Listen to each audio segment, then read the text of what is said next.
मित्रांनो, या दिग्वेश राठीला काही शांत बसता येत नाही. प्रत्येक मॅचमध्ये त्याचं काही ना काही भांडण होतं, काही ना काही रडा होतो. 2-3 वेळेस त्याला फाईनसुद्धा लागलेला आहे. याची मॅच फीस कट झालेली आहे. तसं याला 30 लाखामध्येच घेतलेलं आहे. मॅच फीस कट होऊन त्याचे 30 लाखसुद्धा पूर्णपणे संपून जातील. पण हा काही शांत बसत नाही. काल लखनौ आणि हैदराबादची मॅच होती. त्या मॅचमध्ये सुद्धा त्याचं अभिषेक शर्मासोबत चांगलंच भांडण झालं. मैदानावर चांगलाच राडा झाला. आता दिग्विश राठीने जेव्हा अभिषेक शर्माची विकेट घेतली, तेव्हा त्याने जे सेलिब्रेशन केलं, त्या सेलिब्रेशनमुळे भांडण झालं. तसं त्याचे सेलिब्रेशन नेहमीच कॉन्ट्रोवर्शियल राहिलेलं आहे. नेहमीच त्या सेलिब्रेशनमुळे भांडण झालेलं आहे.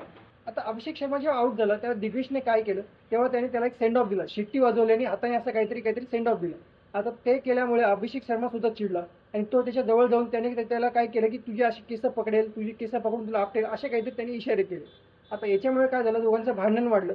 आता दिग्वेश राठीला नेक्स्ट मॅच जी आहे गुजरात टायटन्स सोबतची त्याच्यासाठी सस्पेंड केलेला आहे. तो आता पुढची मॅच खेळू शकणार नाही आणि मॅच फीस मधून पण 50% मॅच फी त्याची डिडक्ट केलेली आहे. आता दिग्वेश राठीचं काय झालंय, आमदनी 98 खर्च रुपये. आता तसं दोघे इंडियन प्लेयर्स आहेत, त्याच्यामुळे त्यांनी भांडण करताना लिमिट तरी क्रॉस केली नाही पाहिजे. आता यात नेमकी चूक कोणाची?